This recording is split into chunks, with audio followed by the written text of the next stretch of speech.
Question was, is there a trick for you to get past your fears in a negotiation? A trick to get past fears in a negotiation. All right, so you want a trick? Figure out the ultimate trick is to figure out how to not get triggered. And that's impossible. You're going to get triggered in every single conversation. So the trick is label yourself before, label yourself during. Curiosity trumps fear. It's hard to be afraid and curious at the same time. There's nobody who is afraid of going into a dark garage by themselves. They're curious as to what's inside. Curiosity will trump fear. And that's why we in caviar, that's the C. We start off with that. You have to stay curious because you can't be angry, you can't be fearful and curious at the same time.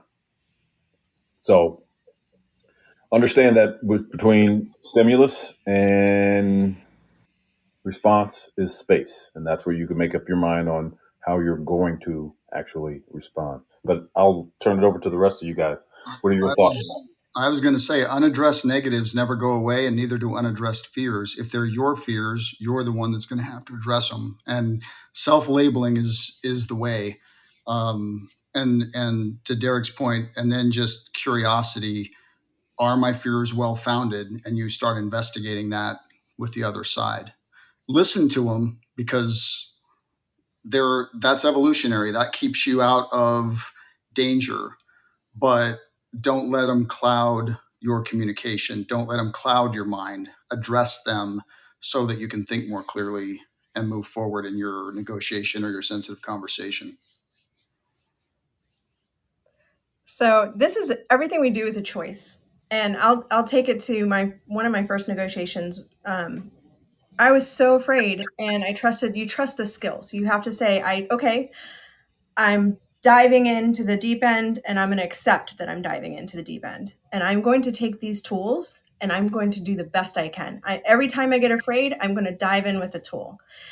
And so I'll tell you about a negotiation I had where I was afraid recently. It was with a young adult in my life who I happen to be a parent of. And I didn't know it was totally emotionally charged. And I'm sitting across the table from her and I'm triggered for multiple reasons.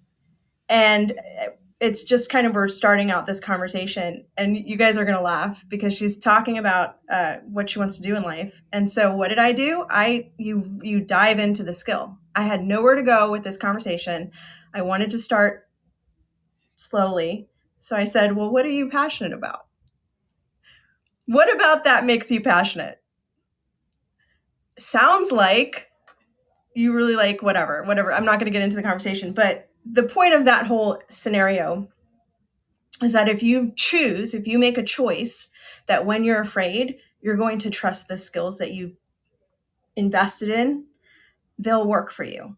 And your practice within using that skill set will make you better for when that difficult conversation happens. But when the difficult conversation happens, instead of conceding, just trust the skills. Say, I make a choice. I'm going to use labels and I'm going to keep trying. I'm not going to give up. I'll give some, I don't know that this has ever been talked about by the Black Swan group. So non-Black Swan mindset shifts that I was taught at a very young age is oftentimes we were afraid or we fear out of feeling embarrassed, out of looking dumb. And I would say have very short memory of failure. Because oftentimes when we have one failure, then it just goes and it's kind of a snowball effect of it goes into all of these other conversations and you just keep talking yourself into, well, what if this goes wrong? What if this goes wrong? What if this goes wrong?